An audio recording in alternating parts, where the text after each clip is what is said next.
What's going on, everybody? It's Nick Kosko, your play-by-play broadcaster for the Jersey Flight. This is our latest episode of the Jersey Flight interview series leading up to the kickoff of the 2021 NAL football season on May 22nd when Jersey takes on Carolina at home. This latest episode, I'm pleased to be joined by defensive coordinator Alvin Ray Jackson, who joins the Flight for his first season on the staff. Coach, thank you for joining me. Pleased to be talking to you for the first time leading up to the season as we approach training camp as well. What's been going on with you? I know you're making that transition from player to coach this time. You recently played back in 2019 when I was the broadcaster of the Atlantic State Blackjacks in the AFL. You were playing for Washington, so I'm used to you seeing you on the field, not exactly in the coach's box now. But what's this transition been like for you, going from player to coach, and now that you're a part of the Jersey Flight family? First, it's a pleasure to be here. Man, it's a dream. I'm a coach's kid. My dad was a coach. He started coaching when I was like 10. He started as a GA at Alcorn State University. He coached at Tuskegee and a couple junior colleges. He's an athletic director at Tuskegee. So, it was always in my mind once I was done playing to become a coach and to do it at a level that I was able to coach on a level that I was pretty good at. It just makes it even more fun. So take me through the process of you going from or making that transition from being a player to a coach. You played for, it seems like forever at this point, knowing that, you're a longtime veteran. You most recently played with the Washington Valor of the now defunct AFL. So now here in the NAL, going to a coach now. I mean, before you became a coach for this season, and obviously if you were lined up for last year, were there any more thoughts about you playing another year or two, or did you say, you know what, 2019 was it? It's time to be a coach. I mean, what went into the decision for you? Well, that was it. I had made my decision that was going to be my last year.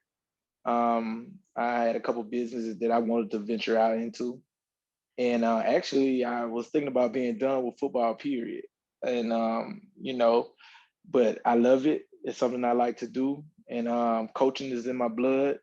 And I made my mind up that that's what I wanted to do. And football forced me playing. I was done, even though I could still play. But I had a kid. I got a daughter. And, I just wanted to steal some of that time in her, and playing wasn't going to allow it. So take me back to 2020 now, when there was no season. Whatever you had lined up, and again, you mentioned that you were thinking about just hanging it up with football altogether, not even becoming a coach at that point. So what did you initially have planned for 2020 before obviously the pandemic hit, and then you made the transition back into football here for 2021? Well, when we finished the season, I wanted to get my trucking business going where it can handle itself, which that's what I have now. I have a trucking company, a logistics company, and it's at the point to where it can handle itself. And I said, once I got it that way, that I will return back to football, and I got it like I wanted, where I don't need to be in place to do it, and I can run it from anywhere. And I got it actually done faster than I thought I would. And that's what my plans was all along. And actually, it came faster than I thought, and I was ready to return back to football. So now, when you return back to football, you mentioned before. Again, I'm just very curious about your transition from player to coach, and the retirement, non-retirement business. I mean, so going to 2021, I know you ended up getting hired by the Jersey Flight to be the defensive coordinator. Due to your many years of experience as a linebacker, and you're a three-time All-Arena player in your career as well. So, was there a thought for yourself where you're like, maybe there is one more year to play, or you say, you know what, I last played 2 years ago, it's time to coach? Well, playing is always in you. It's always in me. I know I'm still capable. I know I still can play, but it becomes a time where you got to start another career. And I felt that, yes, I can go out there and play well, but for since maybe 2015, I've been a player coach. I've been one of the guys that's had input on what we did. I've been one of the guys that helped with the game plans and made calls on the field. And help put the things together to help us win. Me and Terrence Smith in Jacksonville, we had a rookie coach in 2015 that was out the NFL. He didn't know anything about arena football. We taught him the game. We put together that game plan, and we got us all the way to help get us all the way to with the combination of all the veteran players that we had in the locker room with us on defense. We helped get that team to the Arena Bowl.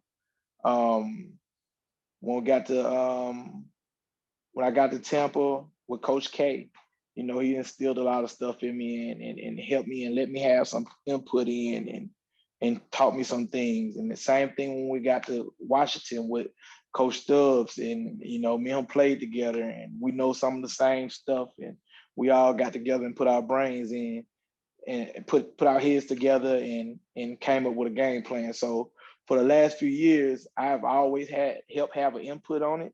I've always helped teach the young guys around me. And, I just feel like, even though I feel like I can play again, but it's time for me to pass the knowledge on to some other people. So what's it like for you working with head coach Terry Foster on this new team, considering, going back to last year's, well, even before the canceled season, talking to a lot of these guys, this team is loaded on paper. As I've said to a lot of these guys, offense, defense, there's veterans, there's young guys, but it's a great mix. And this is a championship caliber team. So what's it like for you going from player to coach? Now you're working as the defensive coordinator. You're working under head coach Terry Foster. So what's it like when you are, converging with him and going over game plans, going over strategy? What's that like for you now that that's your role entirely and not doing the player coach thing over the last 5 years? Yeah, well, Coach Foster, man, I didn't know as much about him when I, got hired for the job. But man, I mean, it's like we clicked, we knew some of the same people. We got some of the same philosophies. And man, we talk all the time, and it's not about football. We talk about life, about things that's going on in the world today, that basically, what can he help me with? What can I help him with? And, and then we talk about football. So, just knowing him for this short period of time, I'm comfortable. And when you're comfortable, it makes things a lot easier. So yeah, man, Coach Foster is a guy that I definitely, respect, to learn and respect a lot, just from his football, just this short, I can see his football mind. And man, I'm just looking forward to, like you said, paper is great, but you still got to play on the field. So what kind of coaching philosophies do you input into a defense? Again, you have a big mindset and a big perspective of a linebacker in this type of football. And again, it's a little bit different from the outdoor game. If people don't know, the indoor game here in the NAL, it's a 50-yard field. There's only 2 linebackers. Only one can blitz, one can drop into coverage. So what kind of defensive philosophies and strategies, without giving away too much, of course, do you input into this type of defense for the flight this year? Well, I want guys to be able to play fast without thinking. Of course, we want to be physical. We want to be able to intimidate people. And want to be able to go out there and just fly around, get to the ball and make plays. I don't want anyone to be scared to make plays. I feel like, I don't want a guy just want to make a play. I want him to make the play. And, a knockdown is great. Tackle is great, but if we can get a forced fumble, if we can get a interception, run to the ball, everybody to the ball, good things happen. So I just want us to have a lot of energy. I won't get into a scheme of things or what we're going to do, but as far as the type of guys that we went out and got was a lot of cerebral guys, a lot of guys that can think. And so if you can think, it's not going to slow you down from moving fast. So, those are the guys that we went after, and Coach Foster did a great job of going out there and getting those guys. And, I just can't wait to see them out there on the field. Now, you've played professionally in the indoor game for about 15 years now, 14, 15 years, dating back to 2006. Is there a memory that sticks out? I mean, you've played all over the place. I mean, we're talking South Georgia, Albany, Arkansas, New Orleans, Pittsburgh. Cleveland, Jacksonville. I'm just reading the list. Tampa Bay, Albany, even Washington right at the end of the career. I mean, you've been all over the country playing this game of football. Is there a memory or is there a team that sticks out to you then that you can go back to and say, you know what, I played like this at this certain moment of my career. I want to bring that to my players. Is there something that sticks out to you about your career? Well, when I was younger, when we was first starting, when the money didn't matter, you know, when they called the deuce, and guys had to play because we was trying to get to AFL 1. And during that time, it wasn't no what they call, let me see the word I'm looking for. I don't know. Is it when you make a decision, when you decide not to, when you don't do something because you don't want to get hurt? It wasn't that. That didn't matter. You played like every play was your last play. And you know, when I was in South Georgia in 2008, you know, that's how we played. We played that, you know, every play was our last play because that's the film that the AFL 1 team might see. You didn't have a chance to play bad every play because if you play bad this week, you might not play next week because they're going to bring someone else in. Because like I say, that was a springboard. So, you know, I be honest, lately, you know, business decision. Lately, you know, when money started becoming a factor and guys, you know, start making business decisions, you know, and I just want our guys to not make business decisions, worry about everything else that happened later, you know. So yeah, absolutely. So knowing that you're now at this point as a coach, NAL, tippy top of all indoor football around the country, here at the Jersey Flight championship caliber team, shortened season this year. So before I let you get out of here, I had a couple more for you. Knowing that this season was shortened to an 8-game season, it was back to a 14-game season before the league decided to shorten it and start it in May in order to, I would assume, to try to get more fans inside the arena, you know, close to the summertime. How do you change things as a coach to your players, knowing that, you know, the season is essentially cut in half, the playoffs are going to be shorter, so it's more of a race to the championship game this year, and there's less room for error. So how do you change that into the mindset of those players on the Jersey Flight this year, knowing that you're only going to be playing 8 games, 4 home, 4 away? Well, you know, what goes into that? well, you know, I've been a part of all. I've been a part of the 18 seasons and 16 game season, and at the end of our AFL season, the last time it was what I want to say 12, and it makes a difference, you know, and that's what I'm saying. Every game is your last game. You have to play every game with a sense of urgency, and you know, with it being an 8-game season, that means sense of urgency start game 1. You can't wait to game 4 and decide to say, hey, I'm gonna give it all I got. It has to start at game 1. Game 1 is the playoffs. Because you lose 3, you probably last seed right now, right there.